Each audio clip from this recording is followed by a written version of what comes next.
And we're live. Good evening, ladies and gentlemen, and welcome to the first week UGC Platinum League Highlander cast on Blackout Gaming, exclusively on Blackout Gaming. My name is Achilles, and with me is Ace from the channel Wolfscore War. And how are you this fine evening? I am doing quite well, I must say. How are you doing yourself? I've been in school all day. I'm tired, but I do enjoy the off time, actually doing something fun for a change. I can see that. I can see that. No, shaking it up if you like. Yeah. Getting jiggy with it, as some would say. Just watching some TF2, not actually playing it, doing the leisurely stuff, just trying to get everything right and being under no pressure whatsoever. Yeah, it's not like there's massive amounts of people watching, for our, few first streams that we have ever done ever. Oh, Yeah, I believe you have done more than I, officially speaking.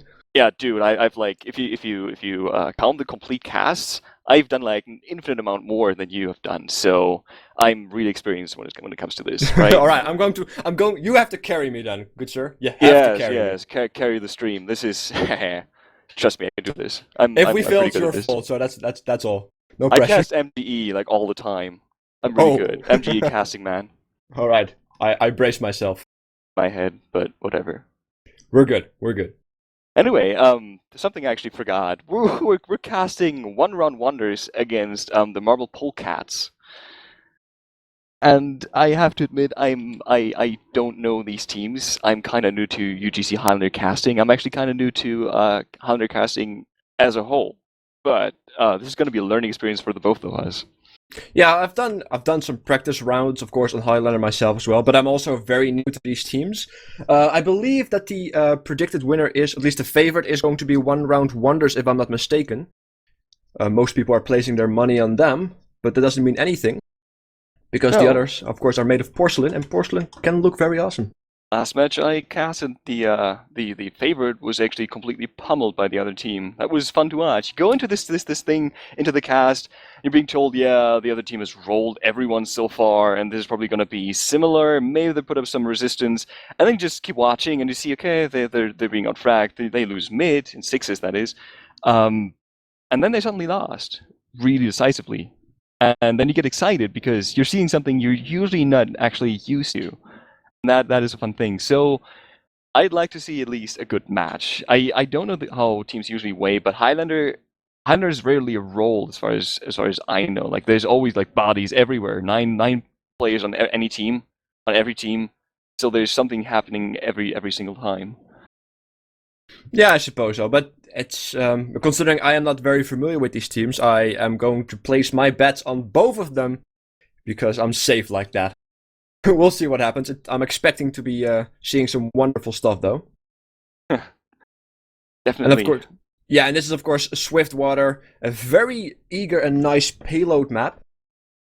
Now, I'm going to expect a lot of plays around certain points. Any particular positions on the map that you would like to see I'd like go to see high on? some weird sentry placements because this is one of those maps where you have all these different ways to actually go towards a point in huge open areas. So a sentry can be put anywhere to throw the opponent off, and this is the map where you can do that. And I'd like to see that. Yeah, weird sentry placements is something I like to do as well. They don't always work out though. That's I guess the side effect of weird sentry placements. But there are definitely a lot of amazing plays that you can build sentries on, and you can also very eagerly defend them. So we are definitely going to hopefully see some nice stock mediguns coming out to prevent that. Are you, by Uh, the way, do you prefer the crits or the stock medigun, or perhaps any other of the very useful mediguns? um, I'm a huge fan of the quick fix just because of the jumping. I'm a rocket jump fan, so I like it when the meta actually enjoys some of that. But when it comes to Highlander, I like the crits plays just because it's exciting. With the Uber, the excitement is in whether or not the medic drops it, which is somewhat exciting, but then you go, oh, he dropped it.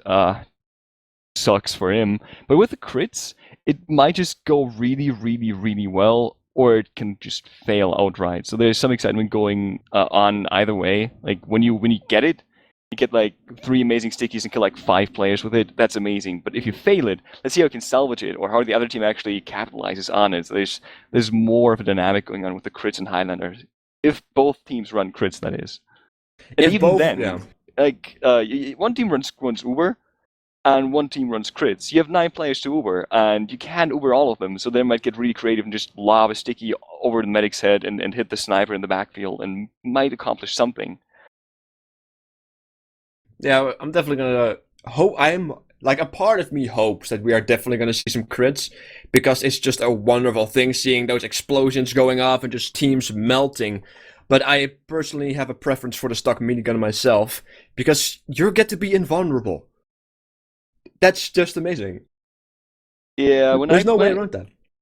when I play medic, I always talk about crits being exciting, but at some point you just get bored with dying all the time. You go back to regular medigun because you're safe. You're safe for 8 seconds. Exactly. I find that overall the stock minigun has more usage than the crits, I think, overall speaking. Yeah, But you always have to deal with the sentry, so crits is not. You always have a disadvantage using crits, basically. yeah, we'll definitely see what this game's turn into. There, everybody is speculating. I presume is the right word to use if I am going to be experienced in the English language. So I want to. I want to root. Well, I want to cheer for the underdog, because everybody right now in the chat is very active, saying basically, yeah, 1-round wonders are gonna be dominant on Swiftwater. Things like along those lines. But is that really going to be happening though? Marbled Polecats can pull out something nice. Yeah, I'm totally rooting for them too. Not being biased, of course. Once because of their name, because it makes no sense, and I kind of like that kind of stuff, and also because I'm a cat person. I want the cats to win, right? You're a cat person. I'm a totally cat person. I'm gonna be one of those old like the cat lady from The Simpsons, except as a dude. That's me in like 60 years. Okay, that's good. But I'm more of a wolf person. Yeah. So brace thyself before I get wrecked. I don't know. Not sure where I was going with that. They don't make good pets though, right? You don't want to have a domesticated wolf. If you can even domesticate them. Well, you can, but you really shouldn't. Yeah. That's all I'm gonna say about it. I wonder what they're waiting for. They're full teams. They're both 9 players. I think ping is a bit of an issue. They have one player, Anubis, on the Marble Cats. He's on 140 ping on engineer, which isn't too big of an issue, but it's still annoying. Yeah, it's definitely going to affect him a little bit though, especially when he has to defend himself. But I think overall it's going to be fine, because as you stated yourself as well, it's just an engineer. The aimbot will work in his favor for that fact, which is probably also why he's able to get in here and play an engineer, because if he's going to play a scout or a sniper, he would have had a very, very bad time. Yeah, I think we have to just wait for the green light before we can go. They might just be warming up and such. But I am ready to rock and see if indeed the cats, if you like, the polecats can, use their claws. They have 9 lives, I presume. So they can hold out for Literally, they have 9 lives. Exactly, they have 9 lives. Yes, that was totally the planned pun, ladies and gentlemen. Yes, totally planned. Well played, well played. Thank you. I guess we can, 1-round wonders. I think the pun is ruined when they win 2 rounds, but there isn't much punness to be found in that name. Well, gotta kill time somehow, damn it. I'm at least expecting them to roll 1 round, just for the sake of their name. For their namesake, if you like. Yes. But not much punniness going on, too bad. Yeah, I'm just gonna see if we can get an update on how it is looking right now.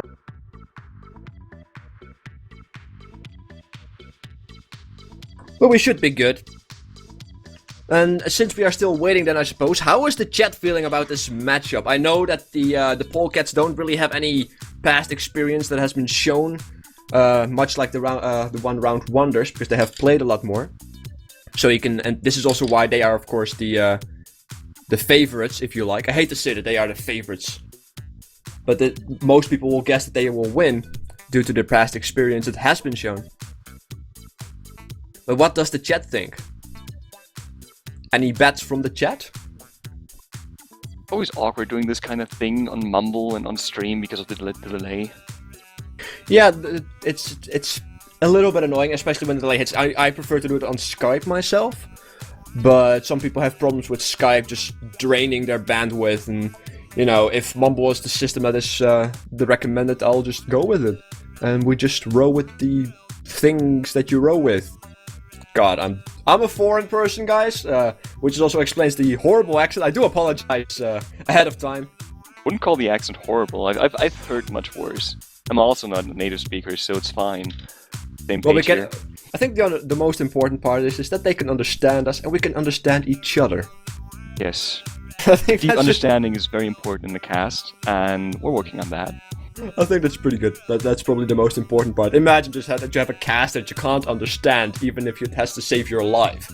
Yeah, you just have the silence, then you go, yes. And then you just proceed with your own casting. Of course. Awkward silence inbound. Apparently my accent sounds kind of like a person from Birmingham, UK, or is that towards you? I have no idea. That would be Brummie. Brummie sounds completely different. Oh. I've lived there for a while, so I wouldn't say you sound like someone from Birmingham. Yeah, I sound like somebody who apparently is a very young, possibly Eastern Sean Connery.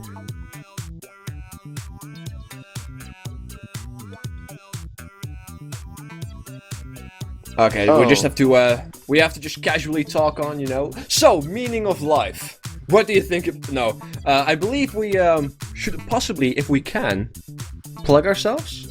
Do you have a Twitch channel, for example, Atlas? I don't. I wouldn't know what to cast. Well, TF2? No, I'm not nearly entertaining or skilled enough to cast some TF2. Maybe for like people that enjoy watching me fail, but aside from that, no. What I could cast, I guess, drawing, but I'm not all that good with digitally setting all that stuff up, so screw that, no. Yeah, that is true, but you at some point you have to start if you really want to get into it. Because that's what's the problem for me when I started my YouTube channel, youtube.com/wolvesgorar. Yes, I just went there. Anyway, I just got a green light. So if people want to check me out, I'm not sure if the mods are allowed or have my link, but if you can, I don't know if it's allowed to put in the chat. It's wolves, at least youtube.com/wolvesgorar. I like to play all the games and interact with my community quite a bit. I do play a lot of TF2 with and without my viewers. Yeah,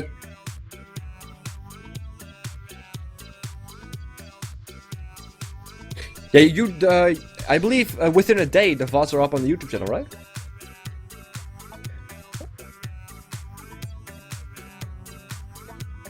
So yeah, if you can't get enough of my horrible accent, go check out the VOD afterwards.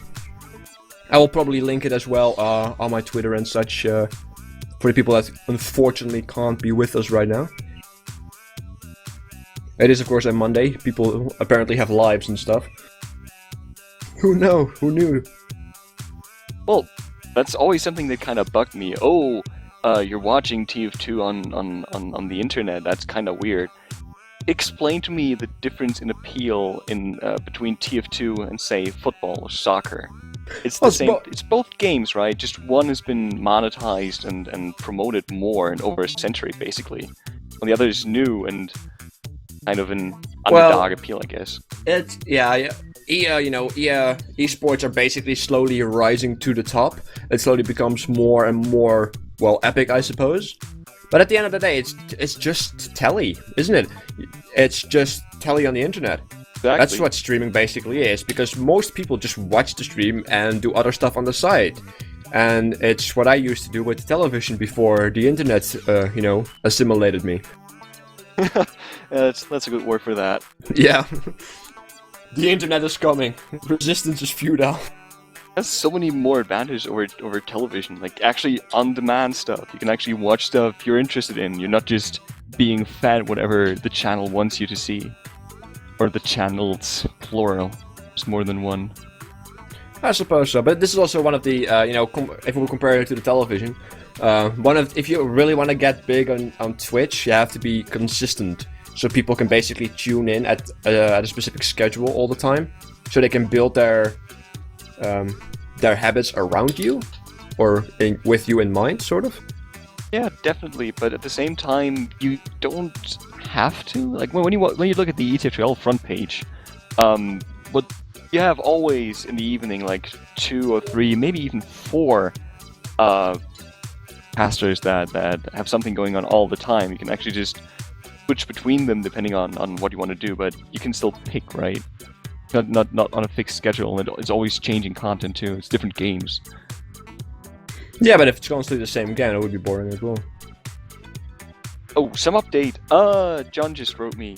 Deox, the spy on 1-1 Wonders, apparently crashed, and they're trying to get a merc. Alright, So- we just have to delay the actual cast a little bit then. But at least they are working on it, so stick with us just a little bit longer, guys. We will try to entertain you with my horrible voice, and of course, Aklas here being as well. Yes, we're trying to be entertaining. Do tell us when it fails. We'll Are we shut up. doing a good job? Are we doing a good job? No, don't ask that. The pressure. What pressure? It's not like we almost have 100 people watching. What? Oh dear. Well, we're 78 right now, so that's awesome. It's pretty good, I believe, for a Monday night, if I'm not mistaken. I wouldn't know. I think my record so far is like 20 people on my cast. I've had the unfortunate, well, I had to deal with like Prem games being cast at the same time while I was casting Division 1 and 2 games. So, people have priorities, and some watch the underdog stuff and the low division things, which is fun because people from Prem come from somewhere, right? And it's interesting to actually see them go there. But yeah, True. against Epsilon rolling a team in 20 minutes, can't do anything. Yeah, that's also unfortunate, I suppose. I should reckon I'm just gonna try and plug Blackout just a little bit more of my Twitter and such. That's a good plan. By the way, I really only know you from your YouTube channel. Have you been playing competitive TF2 before? Not as in a team sense, or an actual team that I was in. I've been sub for a few teams, or I've been asked to sub for a few teams, but I never got really through because they always had their people. Alright. The thing is, if I want to get into a competitive setting, right? If I actually want to, let's say, play competitive TF2 for real, then I would like to have my own team. I would like to practice at least a few times a week and really, really try and, you know, get the best out of us and just dominate every living soul on this bloody planet. You know, that I get very competitive, and I want to have a team that stands with me when we try to get competitive and try to become the greatest, if you like. Maybe I missed it. Is this for Highlander or Sixes? I believe this was Highlander, wasn't it? No. I mean, what are you interested in? Oh, I don't actually have a preference. I feel like probably this is gonna sound really bad depending on how you look at it, but I feel that Sixes is more skill. There's less variables. I feel like if you oh, I think we're going. Are we? They're 8 against 9. Why they ready up? 60 seconds.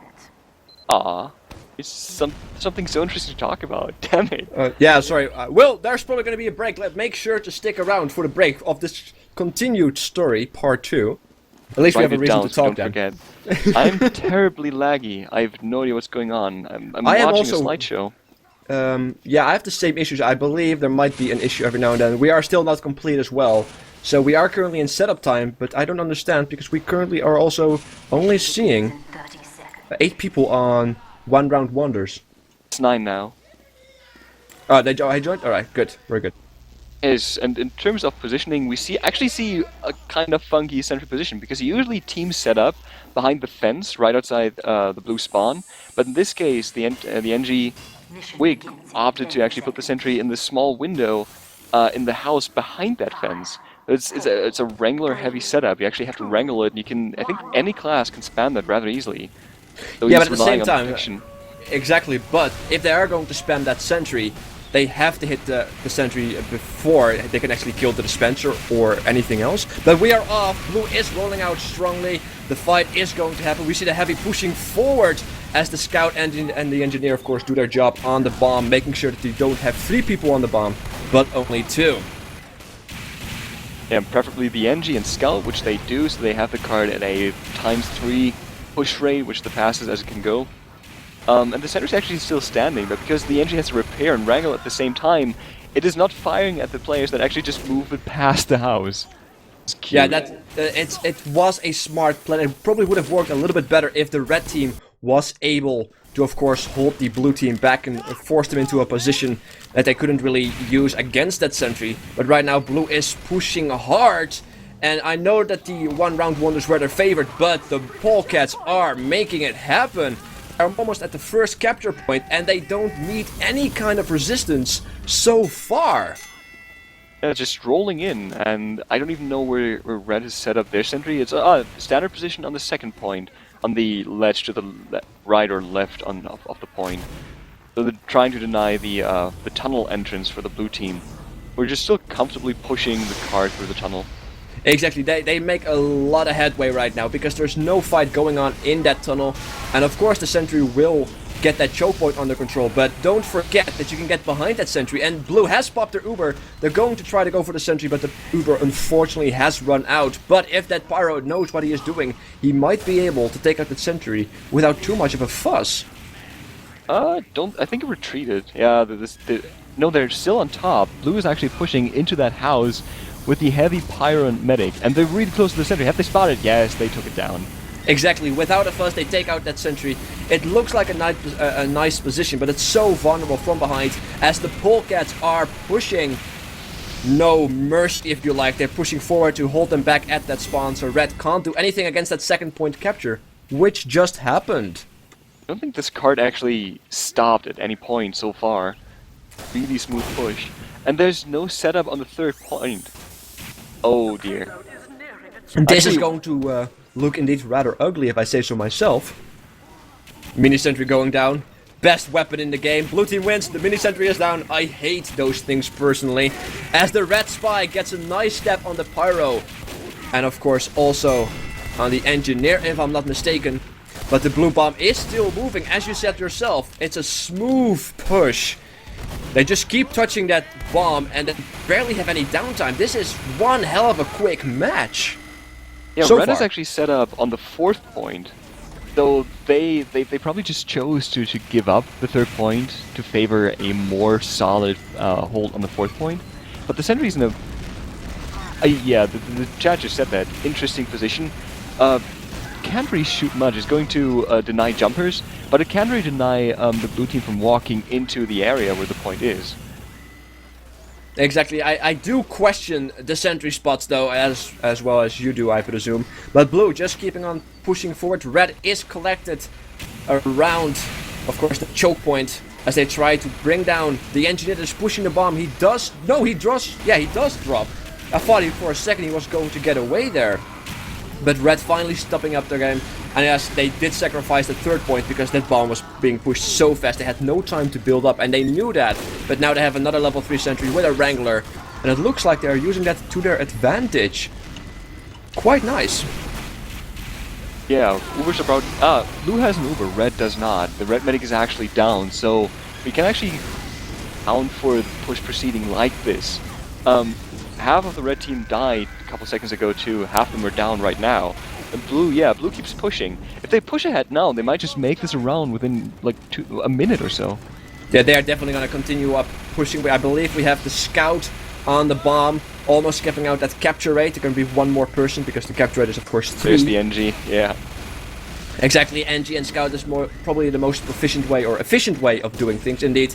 Also, the numbers just went down. Nice Uber from blue. They're protecting the medic quite solidly as we are experiencing a potential zoning fest from blue here on the right side.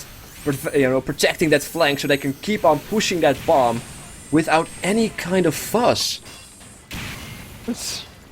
Wasn't expecting that. Like, interesting. And there's there's already a sapper on the sentry on last.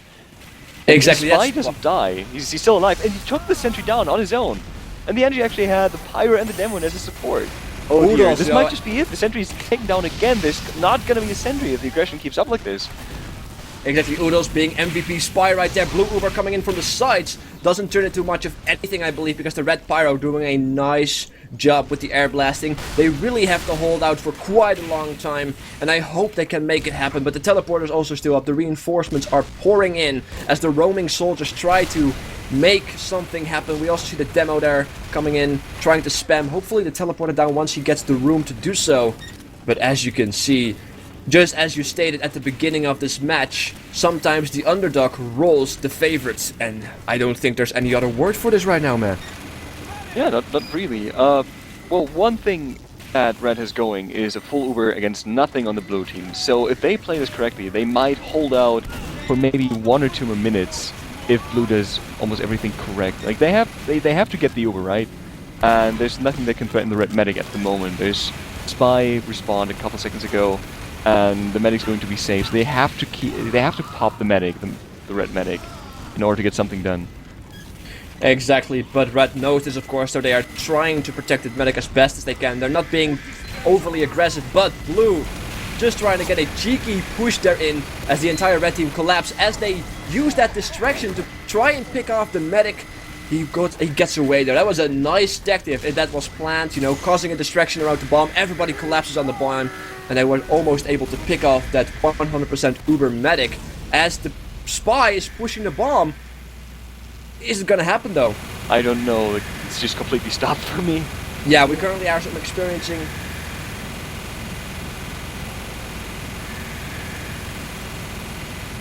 Just please stick with us. We are currently experiencing some technical difficulties, but as you can see, the Spy just there casually pushing the bomb. Everybody collapses on it again. That Spy doing some work though. Also that nice sep on that sentry on his own, taking it down. Wonderfully done. And also, yeah, this is just a cliffhanger, guys. This is just a cliffhanger. This is possibly the greatest cliffhanger of this cast so far. It is actually another pun. Being a literal cliffhanger with a bomb right next to the hole, right? I suppose so. that was kinda it. The jump! Something moved, things are actually sliding into motion, and... Okay, Red held on. Red actually held on to that. On the pause, come on. Alright, it looks like the server does need a restart, guys. So we're gonna wait until this round is officially over before we're probably going to do that to not try to interrupt the cast too much. Then again, you know, standing still imagery that is probably also rather interrupting. So please stick with us. But of course the sentry went down again. Engineers building up the sentry once more as well. So Red is trying to hold on, and it looks like they're holding on quite nicely so far, but will they do that for much longer? If they can hold on for a lot more time, every second that they will hold on, they will increase their chances to win the next round. Definitely, but even if they hold on for like 1 more minute, Blue has pushed the card really, really fast. So just losing 1 or 2 minutes on this last point, it's going to affect the score, of course, but they still pushed it so fast that this is going to be a really good time either way, unless Red holds onto the point for like 10 minutes or something. Well, if they hold on for 10 minutes, then I presume that the timer might be a little bit off. Just a little bit. Yeah. But yeah, they every, like, I suppose 1 or 2 minutes doesn't mean all that much, but if they can hold on for 3 minutes or more, they might turn the favors around, or at least the odds, a little bit in their own favor, because they really need that. They need to try and hold on. Ubers are equal, so we might just see an Uber push from Blue as soon as they get it. Yeah, I would presume so. Looking at the Ubers, they are pretty much equal as far as I can tell right now. No, everything's standing still, of course. Yeah, do we see the same thing? I think we see the same thing. I think we see the same thing-ish. I see a jumping sniper in the back. You know, just casually. That's what I learned when I was when I was a little kid and I had to like take swimming classes. That's one of the first things that I learned. What that sniper in the air is doing right now. I'm not sure if you guys can see it, but he's like Water what's the treading, yeah. Yeah, water treading. Yeah, can you see that? Yeah, I can see Alright, that. then we see the same thing. Yeah, some history lessons with Ace here, ladies and gentlemen. Yes. I think this might just be a sniper battle. If you look over his shoulder, the red sniper mark is looking at almost the entire blue team. That is true. Might be looking for the medic, but he's at a dead angle, so he can't see him. So I think Snow just took a shot at Mark, maybe, and he just zoomed out of it by jumping. I guess so. But we'll find out once everything starts going. Please remember, guys, we have some technical difficulties. Please stick with us. Stick in the chat. We are, of course, here trying to resolve it. Yeah, I'm still quite impressed, though, by, of course, the Polecats, the marbled Polecats, whatever the origin of that name is, that I'll find out later. But yeah, just smooth pushing. So much for the underdog, or in this case, the undercat, if you like. Oh dear. That. Oh, I'm so funny. How did we not see that before? I know, right? My brain is a bit slow. I'm foreign, I suppose. Can I use my foreign card on that for a slow brain? I don't think I can, but I just did anyway. You know, F the police. You know, I don't care about rules. Right. It was really obvious. It was just one of those you can't see the forest because of all the trees. Ah. This alarm sound is getting annoying. What else Yeah. can we see? Sentry is just being built. Like, there's no proper sentry set up. So I don't think in the time it takes the medic to build the Uber, the engine can actually set up that thing. I think sentry setup time is 40 seconds, and 50 seconds is what the Uber takes. So the medic might just get the Uber before the engine can set up a level 3 sentry. Might be I something in suppose favor so. of blue. By the way, we have a long break now, so we should actually continue our previous conversation. One But I second, kind of- I'm getting an update. It looks like it actually is a pause. And It is a pause. yeah, Okay. and One Rod Wonders is waiting on their sniper. Oh, come on! Oh wow. Man. Well, that Right, was yeah, short, it was a sniper duel for once, and Mark actually took down Snow. Nicely done by him. But the more important thing, the most important fact of it right now is that the blue bomb, even if it's almost tipping over, it's still not tipped over yet. You know, red team is holding on brilliantly as they are trying to push and protect the flank. Blue desperately trying to make something happen under the tunnel. Mini sentries being built. But it looks like red is holding their ground rather proficiently. Oh, the spies on the car. This might be it. Oh my god, that was so Oh, close. look The at sticky that saved bomb. red team there. Look at the bomb. It's almost tipping over. Like, I might. Oh, And no! there we go. The jump on the scout and the demo, wonderfully done. This is match 1 This in is favor. 4 minutes 30 for the Marble Polecats. Yeah, that's And one quick match. I think in the finals of last season, the casters described the 5 minute 30 time done by the winning team as unbeatable. So we're going to see if the favorite team can actually beat this great time by the Marble Polecats. Yeah, we're currently having some STF issues, so I'm going to rejoin the server. Just so you guys know, real quickly. Right. We got a normal sentry position from a standard sentry position from the red team, which is behind that fence that I pointed out earlier, which is going to deny all kinds of jumpers that try to jump for the medic, and is going to act as some really good area denial, so you can't actually curve around behind the defensive hold that the red team is building. Just making sure. And I was just corrected. I made a big mistake, and I built this up really dramatically now. The time is actually 8 minutes 30. But because the time Yeah. is still running, I think something Yeah, you have messed to it up. rejoin the server real quickly. Yeah, just reload scheme or retry on the server, whatever the case is. As blue team rolls out, looks like we are going to see which team is quicker of the bunch. Red team has, of course, a better sentry spot than the previous red team, as blue is still moving out strong. We're moving over the bridge right now. We see a lot of spam going on, but it seems that red team is unable right now to hold the bomb back. They have all decided to go into the tunnels and hold their ground there as best as they possibly can. It's just the sentry being MVP right now, as blue is trying to break it down. It actually gets teleported, as you Rescue saw. Ranger. I was about to question that, because usually you want the sentry in the tunnel to just have the pyro deny any kind of uber push and just hold on to the tunnel forever. But this is really smart. I completely forgot this thing is in Highlander now. So yeah, you get all the advantages from doing the first hold, but you can just drop back to the second hold and build it up. Oh, that was just the dispenser. And just build it there and just but get some also- more delay in. Exactly, but my prediction was not correct. They are not going to hold their ground on at least within the tunnels. They are doing that on the same spot as the previous team did, of course, on that high ground. But that sentry is very vulnerable if they don't keep their flank in check. But if they do, the choke point is going to be very difficult to get out from, as long as that sentry is alive. And also, Rescue Ranger, it's a wonderful weapon. That teleport must have just blown their mind just for a second.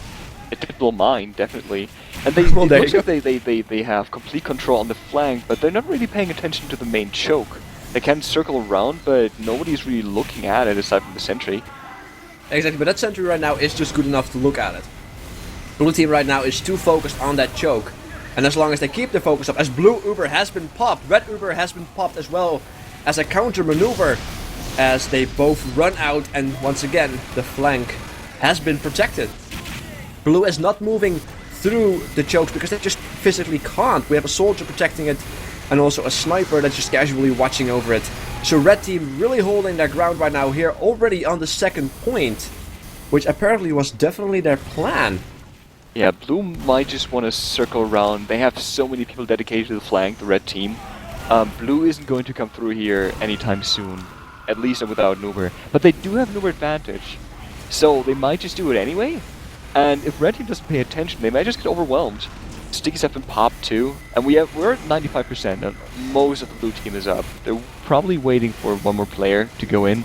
Wouldn't go in with like 2 players down, but yeah, they're getting ready, but they have to hurry. They're in, and oh, they lose one right away. They still haven't popped though. Red might just get enough time to actually get their Uber. It certainly looks like it because it's almost there and they're not using. There it is, the blue Uber has been popped as they move in on that sentry. The engineer just casually runs out. Will he teleport a sentry? He does! Sentry being saved! That engineer, he knows how to engineer, ladies and gentlemen. Teleporting sentries for days as blue finally cleans up that second point. They're roaming around, making sure that ground is all theirs. Red is trying to buy and push them back as I believe the engineer is building up at the third point, if I'm not mistaken. Yeah, he is, but they might just get... Oh, pretty cool spot on the roof, but they might just want to get the Engie back. Snow took down the blue medic right after the Uber faded, and blue team is not to be seen on the second point. They might just reset up all the way, well, where they are holding right now. They could just... They could reset the entire situation, basically. Yeah, can we just take a small look at that engineer there on the roof? That's just wonderful. That's the engineer of the heart that I have. Just wonderful, just to say the least. But of course, blue is trying to push back in, but red just holding their ground with one demo and one medic to rule them all, as the heavy actually starts ruling them. But it seems that the flank is still protected and in favor of red team, and it is surprisingly enough still also in favor of the red team for the second point, because they are not able to push through and capture it. Oh, yeah, I'm missing a lot of kills, just zooming around, but there's always something dying, but I'm not there to see it. Kind of frustrating. Don't worry, that's why I'm here. Glad you have my back then. Oh dear. Blue is attempting now to go through the choke point because they do know the sentry is not there. Red Uber has been popped on the Blue choke. as well. But it seems that they are pulling out as both medics have used their Uber advantage for one round wonders right now, but a tiny bit as blue is finally able to push on the bomb over that second point. The spy trying to be heroic with his knife, but it didn't turn out to be, well, it didn't turn into much of anything, as the scout actually cleans up and buys more time for the red team to set it even up bigger, of course, on that third point in the sense of building Ubers and such, as the Uber advantage is actually in higher favor right now for first round wonders, or 1 round wonders. Yeah, pretty much. Oh, this is going to be interesting. There's 3 minutes left on the clock, unless my HUD still hasn't been fixed. No, it's also 3 minutes exactly right now on the clock, and it does look like the 1 round wonders may have to use their namesake in their favor right now and make something happen, because time is running out. But don't count them out just yet. We see a sniper here in the back, cutting off reinforcements. Sneaky sniper as blue is slowly moving on to that third point and tries to make something happen. Blue Uber has been popped, has run out right now. Sentry is still up. Yeah, no, red is coming out, but it looks like they fended off the blue Uber without actually having to use theirs. So that is going to be huge. That's 2 minutes and 20 seconds left for the blue team, and they've just gotten half the way. And they are up against an Uber disadvantage. So yeah, they have to pull something really, really awesome out of that, or else Red is just going to win this really, really leisurely. It looks very bleak indeed. The fact that, of course, the red team still is holding on to their 100% Uber will give them a giant, undescribable advantage. Even if, of course, the round wonders, 1 round wonders will pull out something of their magical hat. But it looks like a battle going on in the choke right now between Snow and Mark.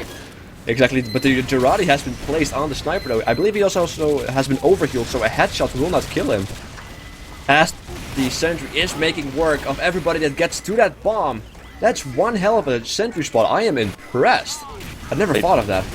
But the blue Uber has been bought with the stickies. Sentry goes down. Red still has the Uber as well, but they're trying to delay it as much as they can. But it is popped as well right now as they move in and push everybody off the blue team back with little to no effort.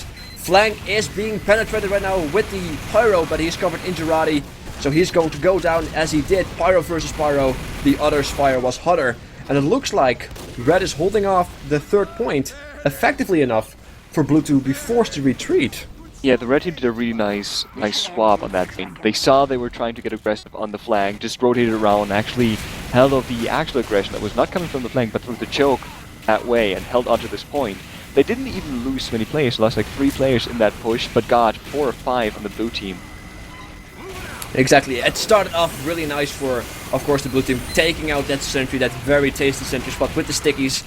But Red, very smart, just letting the sentry go down, not wasting their Uber, and, you know, let that work in their favor. And Blue still trying to desperately get through that choke point on the flank, but it's also a choke point. There are so many more other options. I'm going to hope that they will try and use that to their advantage. They're trying to go from the other high ground as well, but Red is just at the on the top of their game. They see everything. They just respond immediately. There's almost no opening that Blue can use to their advantage. Yeah, I don't know what Blue is trying to do. Well, I guess they've kind of given up 30 seconds ago to do anything because they couldn't possibly win this. But they were still trying to go through the flank. And if you look at the setup from Red, they were all on the roof. And if you want to push through that, you have to fight against 5 players that have the high ground on you. So we actually see the underdog taking a round from the favorite. This is exciting. I like seeing this kind of stuff. This has happened in most of my casts so far. Not even taking a round. They have won both rounds at this stage, I believe. Or am I just zoning out No, right now? this is 1 round. So Blue set a time that Red had to beat on the first But round. it's 1 round, but they both won the matches. Or at least 2 rounds, and they got a point now. Oh, I like that. Yeah, okay, fair enough. Yes. I see every push that a team has to do. I see as a match, if you like, or as a round. Yeah, this is still confusing for many teams. I know that when I played Highlander, the other team actually completely quit the game on us, and we told them, "Hey, come back! We still have to play." And half my team quit too. And then, oh yeah, there's no draws in Highlander, and you lose track of what's actually going on really quickly because this was 2 rounds, 1 round of attack, 1 round of defense for each team, but this was technically just 1 round of things. This is really confusing, but it's 1-0 for the Marble Cats. Yeah, and how they did it quite efficiently, as the sniper says. Be polite, be efficient, and have a plan to kill everyone you meet. And they sure did that in both rounds. Very strong play from the Cats right here. They don't even need their 9 lives. They just do it all in 1 life. Brilliantly done. And I really hope that the 1 round wonders can change up their playstyle, their tactics, I don't know, they have to adapt, because if they are going to get rolled like this, it's not gonna be pretty. I hope they don't get on tilt, because once I play a game and I get rolled twice, I usually just, in a part of my brain, I get on tilt. And I just lose motivation. This is also probably why I'm not a good competitive player, because after I get destroyed... I was about to say, that's probably what separates us from the really good players that can still keep a cool head and don't rage and actually just try to keep the team spirit up and then still try to turn it around, which you see often enough. Not always. Not every team is like that in comp, but the good teams should be doing that. Yeah, I have much respect for all pro players in any kind of esport, because I would tilt after a few defeats, but these guys, they keep their head cool, they know what to do. If they have to change up their tactics, they will do so. So I definitely hope that they will make it happen. Unfortunately, I also have to keep in mind that they are working with a Merc. Maybe that is giving them, at least the enemy team, a slight edge. It probably is, because you don't usually play a lot with Mercs. It's a spy Merc, right? It's a medic Merc, Oh, which is a okay, rather that's... important, which seems like a rather important... Oh, yeah, my bad. Dave, it was Deox before, and the spy, the spy is probably the most disconnected player from the team. You coordinate pushes with the team, but it's like, I'm going to sap the sentry in a couple of seconds. Aside from that, the spy just kind of does whatever, at least nothing more that I'm aware of. Same with the soldier, basically, but a spy merc, unless the spy is significantly, stupid word, less skilled, which I don't think is the case, shouldn't make that much of a difference. I suppose so. Yeah, sorry, I thought that the medic was the merc because he's called a mercenary bot. Yeah. Oh, yeah, that's... That's... the mistake is plausible, as I just made it, therefore it's plausible. Yeah, it's indeed the spy, which is not, of course, the main, or at least the most important role, but it can definitely mess up an enemy team if they don't watch out. Can become a massive carry class. Look at Oodles from the other team.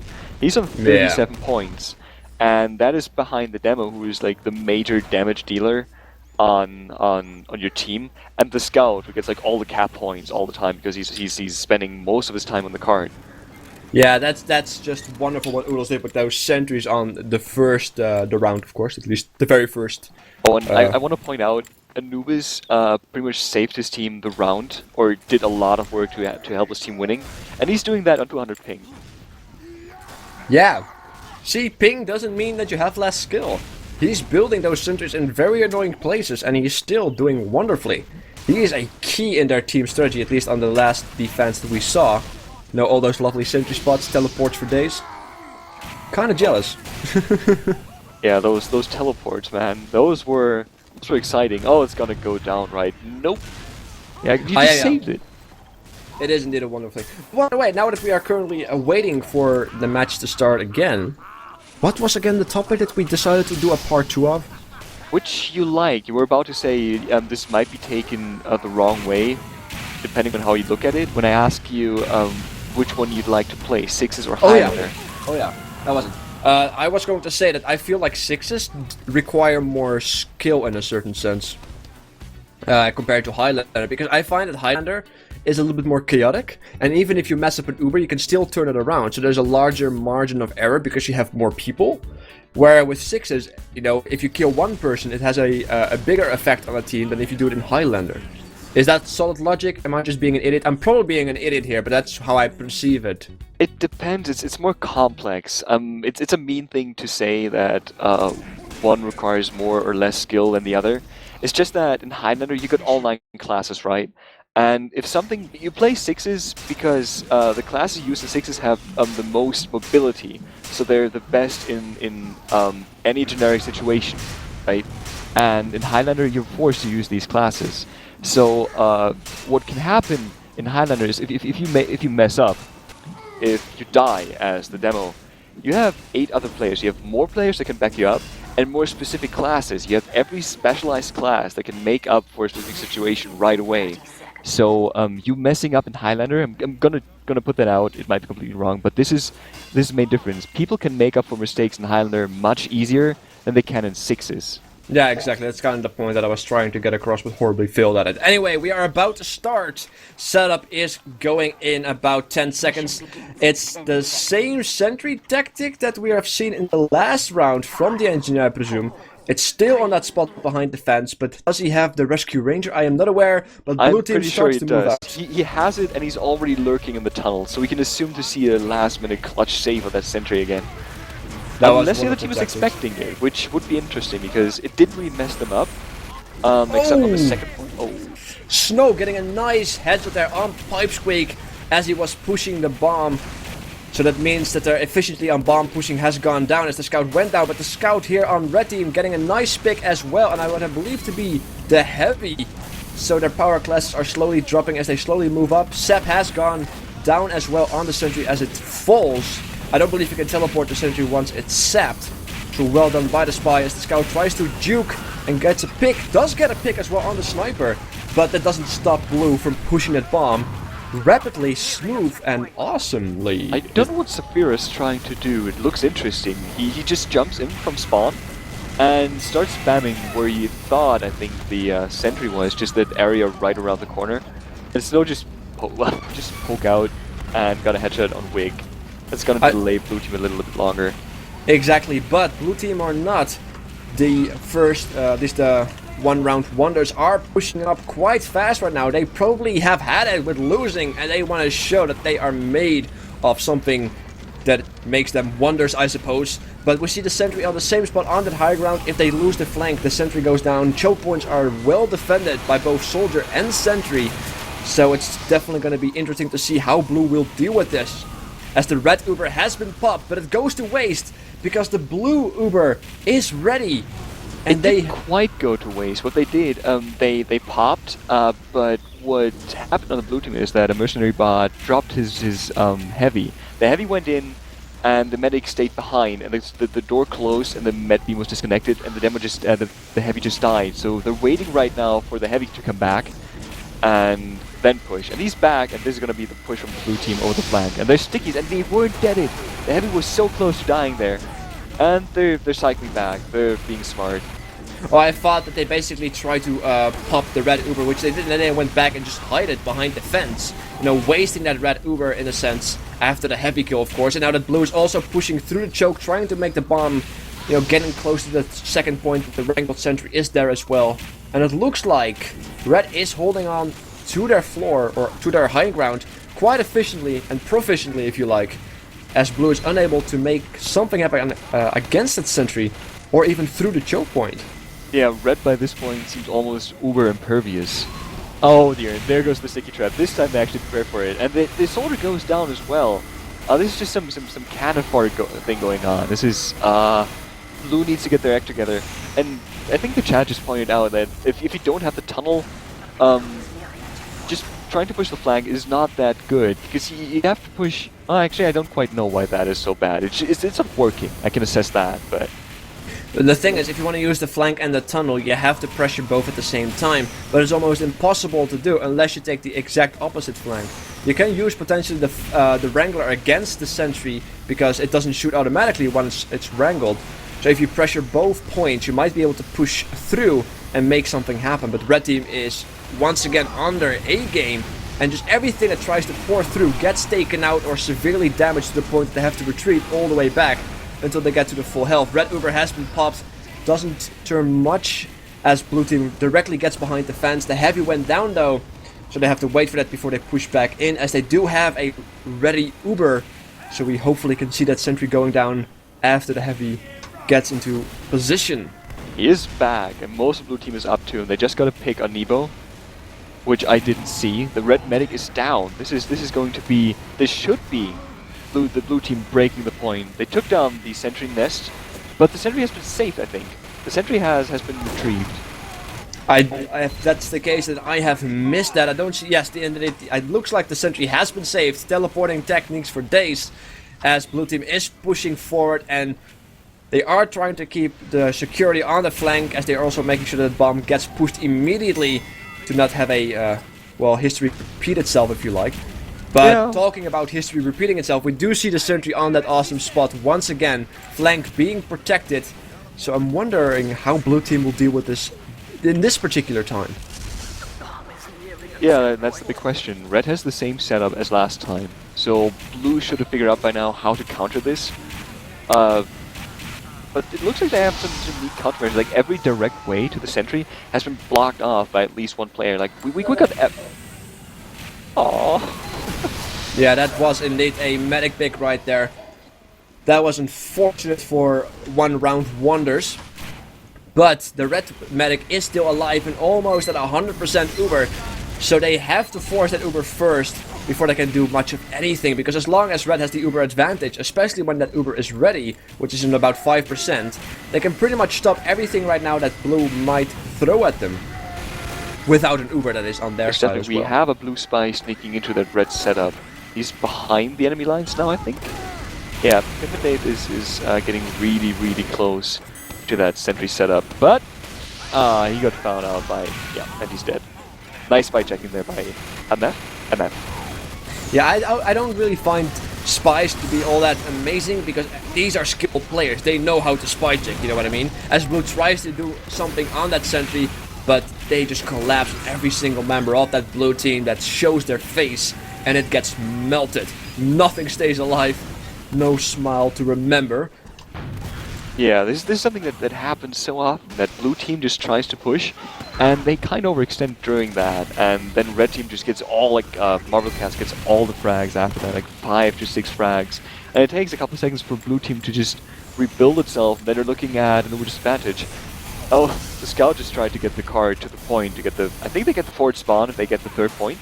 I believe And so he as well. just dance around and push it a good meter or 2. Yeah, and also blue is going in one by one. I am not sure if they are trying to get desperately that bomb pushed, of course. But I'm not sure what their tactic is, but it doesn't seem to be all that effective. They're trying to pop the medic, because they're looking with 20% on their medic at full Uber on the red team. Yeah, but the entire red team is here though, so everything that tries to get through directly gets collapsed on. So you have to get lucky if you want to pull that through, as the scout tries to push the bomb over the point. Demo quite eagerly body blocking it as it does drop down. There's the demo, tries to pop it, and he did pop the Uber right there. That was some awesome action right there by the blue demo. He did sacrifice his own life, but he did force the Uber. So now blue has the Uber advantage, and they might use that in their favor once they get it. If the blue medic doesn't get picked off once again, because he has been being picked off quite a lot in the last couple of minutes. Yeah, so we have to keep our eyes on the mercenary bot. They have 90% Uber right now, and they have all players up, while 2 players are down on the red team. So if they push right now, they should be able to get this. They have the player and the Uber advantage. It's crits though. Oh dear. It is and crits. They popped and they missed. This is not doing anything. Yeah, and again, they push, kind of overextend with the crits is kind of given, and most of their team just dies. This is almost a wipe. There's just 2 players alive with the blue team. Yeah, this is unfortunate. Like, at this stage, crits are amazing, but you only use crits, in my opinion, if you have the upper hand. And right now, they don't have the upper hand, and it shows. They used crits, and they got decimated regardless. You need that Uber to get that sentry down, because there's no spy getting close to that. And soldiers, well, you just repair that damage. It's going to be very hard to get that through. I don't even know why you choose the... I guess they chose crits because regular Uber isn't working, let's try something different. But this point in particular, the only way you can get a crit in is through a window. So the angle you can shoot your stickies at and your mobility is going to be so restricted. You can't get anything done, and that's what happened. The crit was fired, and he couldn't even, like, Zafiro couldn't even get an angle on the sentry. Except the sticky just landed somewhere in the backfield and didn't do anything, and then they got cleaned up. Yeah, Cavi as the scout, no, not Cavi, I mean Pipes quick as a scout, getting a nice pick on the enemy red sniper there, cheeky behind, of course, the bomb area, but unfortunately it's just a little something, but it's not going to be the main problem. The main problem is that sentry and the impressive defense on that flank, the roaming soldiers just making sure that the rest of the high ground that you can potentially enter through is safe and secure as well. They really know what they're doing, and they lock blue team down. Blue can't do anything. At the moment, yeah, they're back on the regular Uber, so they learn from their mistake and try to go the usual way again. And as I say that, Snow just picks up here right away, right before Mercenary Bot tried to pop the Uber, and now he popped it right after Oodles took down, forgot what the name of the heaven, Kavi. So that was 2 key players who died right before the push. Oh dear. Yeah, it was a nice headshot and a nice backstep right there, pretty much negating the entire blue push. And red is just having a field day. All besides one, you know, their entire team is pretty much up, while the entire blue team was pretty much down. This is a brutal decimation. I hope they can turn this around though, as time keeps on ticking, but they only have 1 minute and 15 seconds left before they have to, well, try and hold their own ground once they are getting to the defensive positions. Yeah, this might just be over in 5 minutes. If they don't get this point, Polecats just needs to get the second point in, what, 3 minutes to win the entire match on the first week. But no, the blue team gets the cap! Oh!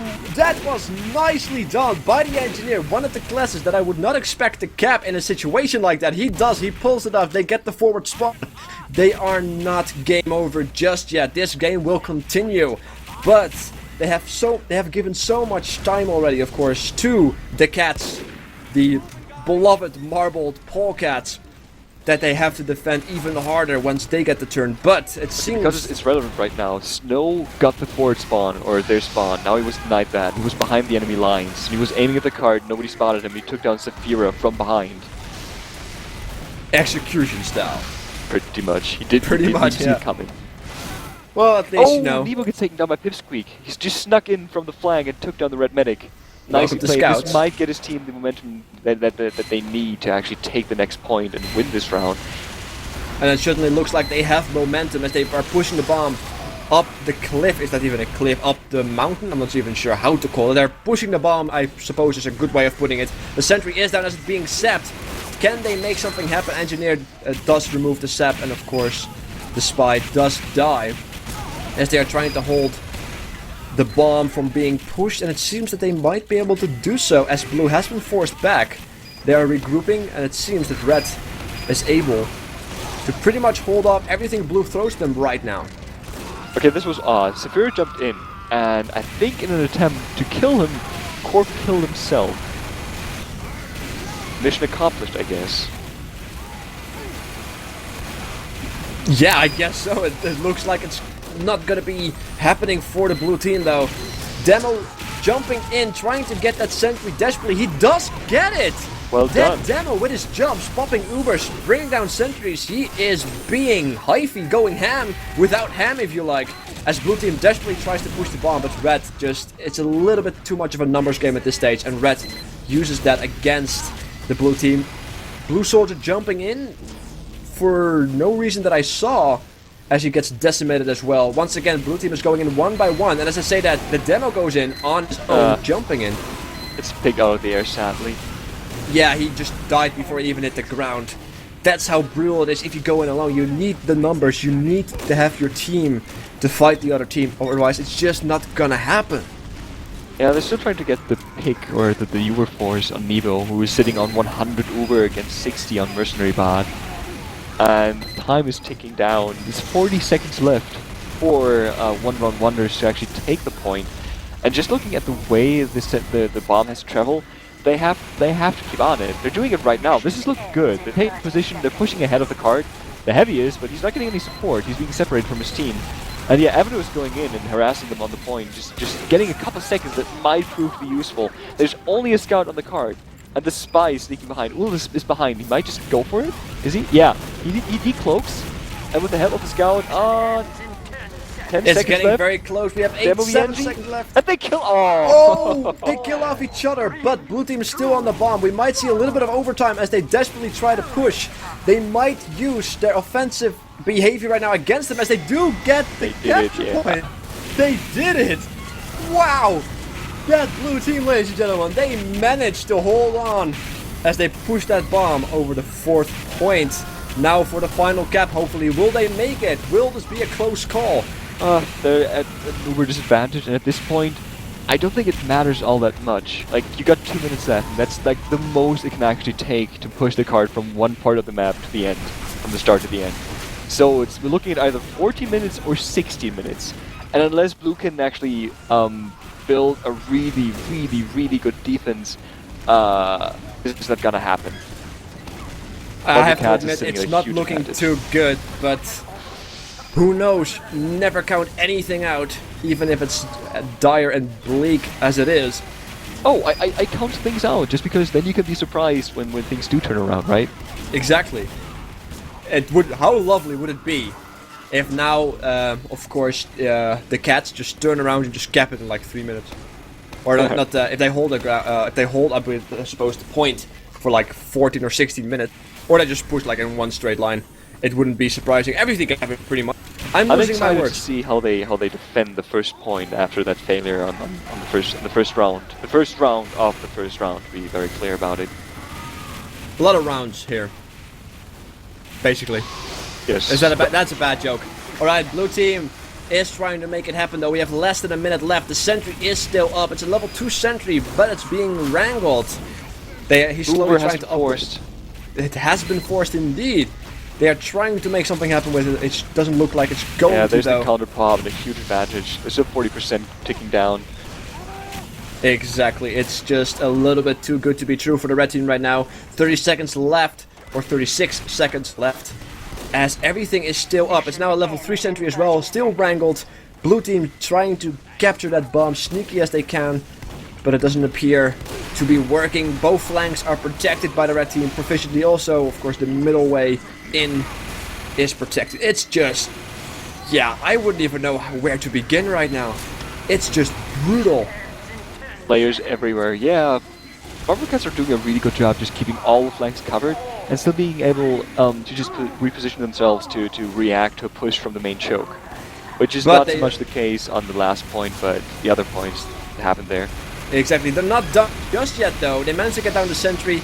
They are diving on that bomb. We are currently in overtime as you can see, but the heavy goes in and makes it happen. So there you go. The marbled Polecats win. We have both Snow and no, not Snow. Well, yeah, Snow and Nevo, Corv. Geez, Snow and Corv outscoring their medic for this round. It looks like it, yeah. Just looking at the points, it's always interesting to see what teams are doing differently. We got 5 dominations on Anubis. It's, yeah, those sentry spots and the fact that he constantly teleports those, you know, those sentries away. He doesn't have to rebuild them, he just has them immediately. It's just too good to be true. That tactic works wonderful right now on Swiftwater by the looks of it. He has 5 dominations to prove it. I'm not an expert, but look at the sentry. If the way Anubis put it is, it was facing away from the roof, so all it has to do when a player jumps over it, the sentry looks up. But in this case, imagine a player jumps over that sentry. The sentry would have to turn up, and then turn around to actually shoot at the player.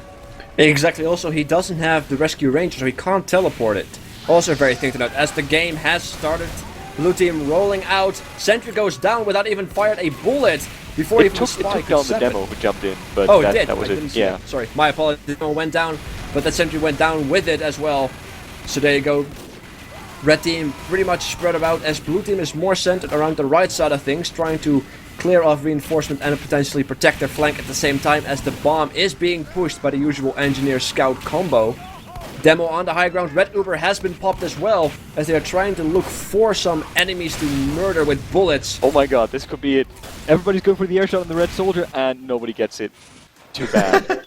Even got the direct hit, dude. Come on. Could have almost done it. But the actual shot that was sent him into the air was already pretty nice from Avenue. You can't have all the things. No, but he had this really funny air shot before, which I think was an air shot when we were still really laggy. It was like, okay, he's in the air, he's shooting, he might get an air shot, and he just skipped in the air and the other soldier was nowhere to be seen. May have been an air shot, we may never know. Anyway, blue team is pushing ahead, rather quickly too. Exactly, the Polecats are not messing about. They know they have plenty of time, but nonetheless they are making sure that they don't waste any time. They're pushing out through the tunnels. Tunnels are not defended once again, which I find surprising though. I would expect a lot of people to hold a list a little bit in that tunnel, but it's always going to be the same sentry spot on that high ground, and of course protecting the tank right here on Swiftwater around that fence. We probably will see some sticky traps as blue tries to roll in. Yeah, they probably could have set up a sentry in the tunnel. Blue didn't push that fast for them to not try that or to not be able to do that. But they want to play it safe. They want to have a solid setup on the second point. If you lose the sentry on the first point behind the fence, you can reset it up, but it's dangerous. You don't want to do that if you want to play it safe. You have to win this round, otherwise you're gonna lose the match. That is very true, don't get me wrong. But the thing is with the top sentry spot, as you just saw, the sentry went down because the pyro got through. That's why I don't personally preference that sentry spot, because it's so weak from behind, because the sentry has to turn around, buying you enough time just to bring it down with too much of a fuss. And because it went down, Red had to fall back, and the Polecats pushed the bomb rapidly over that second point, as of course Red starts to hopefully try and hold out on that third point, building a sentry spot in a different place this time. Yeah, this might be very dangerous. Yeah, the sentry got taken down. Blue is already swarming into the third point. And they're pushing... Ah, nice pick on Corv. That might slow it down a little, losing them right there. But I don't think... Yeah, they got the combo, the medic and the heavy on the third point. I don't think Red can actually set up this here. Oh, no. They have to set up on the 4th point. And we just, what, like 3 minutes? Just 3 minutes pushing all this way. We do see a nice stab there on the heavy though by the red team, but will it be enough? Because once again, as we saw at the very first match, it's one smooth push to heaven. It's just not stopping. That bomb is being pushed. We're closing in on the 4th point right now after rapidly capturing that 3rd point, and I still don't see a lot of resistance coming in from that red because they're all getting distracted by the spy in the back line. Distraction is such a powerful tool, and blue is using it rather effectively. Oh yes, definitely. I think they're still checking something behind them. Yeah, the spy is right there on the medic. Now he died. He just caused so much commotion there. While at the same time, blue was still pushing the card. They got so many people on there. There's a spy going in, taking down the MG, distracting the scout right now, but that should be not too hard, right? Come on. Getting heals and all that kind of stuff. Oh my god, Dave going huge there. That was really nice. He took down the scout, who had the heals from the bomb, right? Down with the revolver. Nicely played there. And that allowed for his demo to come in and just block the point completely. So Dave just bought probably half a minute or so for his team there. Nicely done. It's things like that will definitely make a difference, but what things that also make a difference are the 2 ready Ubers on both teams right now. They are probably going to try and force both teams to pop it. Blue has popped it before Red, so Red currently has the Uber advantage if they can hold it. And it looks like they are able to do so. Blue desperately trying to Uber all the things, trying to make sure that this team tries to stay alive and will stay alive as they are pushing the bomb still rapidly as Red is forced to go back a little bit, which grants the advantage, the edge of the high ground to the blue team, and it definitely looks like it's paying off. That's it. They did manage to capture the point though. Oh, that was wonderfully done. That was really well played, and it shows in the points and domination. Still, Snow and Core outscoring their medic. It is already something. Like sniper, holy shit! If you got a good sniper, the other sniper on the other team is he's got a lot of pressure on him. If you don't take down the sniper, and the sniper is that good, you're never safe. But yeah, that was brutal though. Like the marbled Polecats just destroyed the 1-round wonders. I have no other words for it. Nobody really knows something about the marbled Polecats, but if they were eager to make an impression, they certainly have made an impression right now by winning every single round, match, whatever you want to call it at this stage. This was brutal. Yeah, I wasn't expecting that. I mean, we were told that the Wonder Wonders were the favorites in this match, but it really didn't show. It certainly didn't look like it, no. And one part of me is kind of happy. It's kind of happy about it because, if you are new to something, you always have the experience against you because nobody had anything to go off with Polecats, and they just proved themselves to be worthy.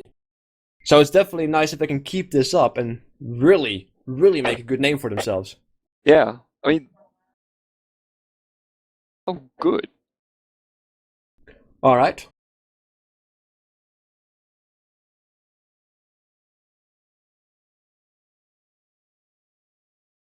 It appears that we have a after-match interview. Hi. Hello, Mark. How are you feeling, good sir? Well, I'm feeling terrible, actually. Yeah, I can understand that. Yeah. Well, what happened? Can you walk us through it? Well, at first place, our merc, Toba, was arguing with our leader about the tactics, what's going on, and I thought that the household was terrible, everyone thought so, but we still did it anyway. Basically, flanks, we got flanked so many times by the scout and the soldier and getting damage from everywhere. It was so annoying. No one listening to either one's calls at some point. Everyone was getting angry or because they were losing and shit, so. Yeah, that tailed effect once you of course get a few losses, and when frustration builds up, it's a very annoying thing to have to deal with. Yeah. Yeah, I thought you guys, I knew something was up clearly. Because you guys at some point just went in one by one. Was that a distraction tactic to make the bomb being pushed happen, or? No, well, basically, when we all went one by one, we just at that point we didn't have any tactic. We weren't even listening. We were just throwing in players, dying. You guys were just, trying to make something happen, not really caring all that much, just hopefully have some fun. Nonetheless, some of those tactics were brilliant, though. We saw the demo jumping in, taking out the sentry, popping Ubers. So at some point, it did pay off. And you managed to capture a lot of bombs, though, even though it looked very bleak. So regardless of the disadvantage, you still made something happen, though.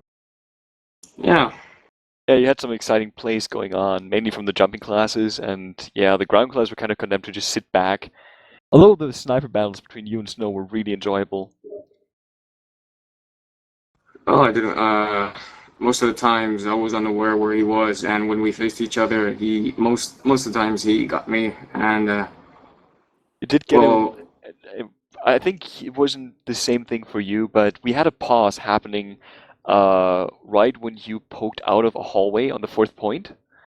And for us, it was a question, who's going to take the shot first? And we were able to just, or allowed to guess for like 2 minutes straight who would take it. And I think it was you who actually took down Snow there. well, the thing is, overall DM of our teams and game sense wise wasn't like we were quite. I knew this match was going to be a loss from the beginning, and I once lost the connection. I had to reconnect, but I thought people were pausing because of me, but they said it was you guys that couldn't connect to STV. Well, I had bad lags. Not gonna put an excuse. I always have bad internet. I'm already used to it, but today was quite bad. And the flanks. Every time I tried to do anything, I was getting killed by the scout or the soldier or Snow. When I was focused on the medic or whatever, I couldn't do anything. It was pretty frustrating. Yeah, I can understand that. I can understand the frustration, and of course, at some point, it will keep building up, though. But yeah, nonetheless, I think that you did pretty well, though. You shouldn't be too much going after yourself for that. But are there any plans in the future to make sure that, the situation that did happen on your team will not happen again? Well, first off, we need to.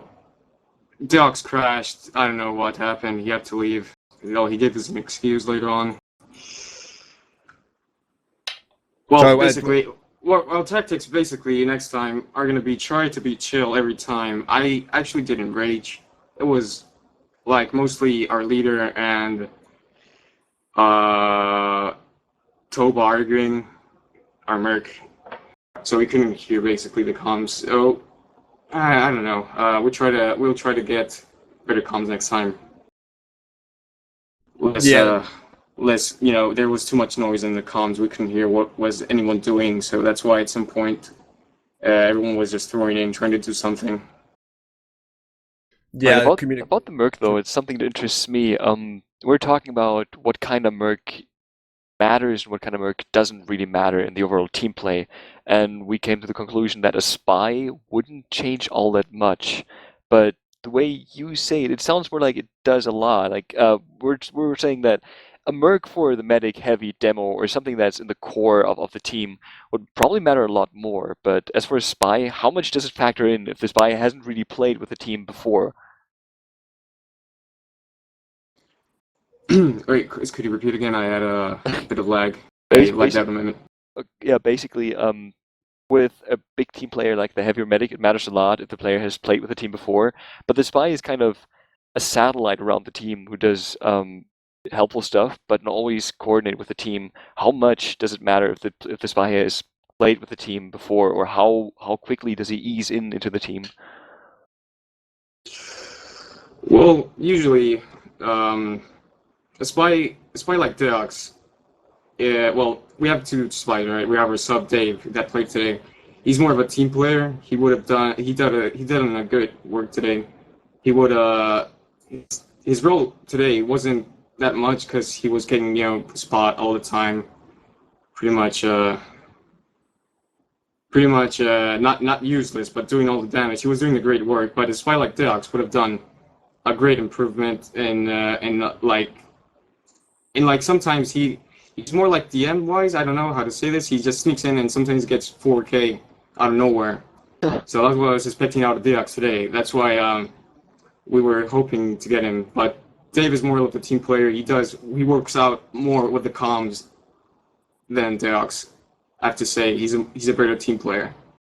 As for that, but a spy like Deox would have done in a situation like this where no one could hear the comms. He would have done more damage. You know what I mean? Yeah. So that would basically be today. Well, All right, I think we are pretty much good to go. Thank you for joining, though, nonetheless, Mark. I hope next time we'll definitely. I will definitely hope to see your next match as well. I might cast it. Who knows? Depends on when I'm requested. Yeah, good luck for that anyway. Yeah, hopefully next time there's no nasty disconnects and such. Yeah, hopefully my internet or no one's internet goes to crap either. Yeah. Well, thank you for interviewing me.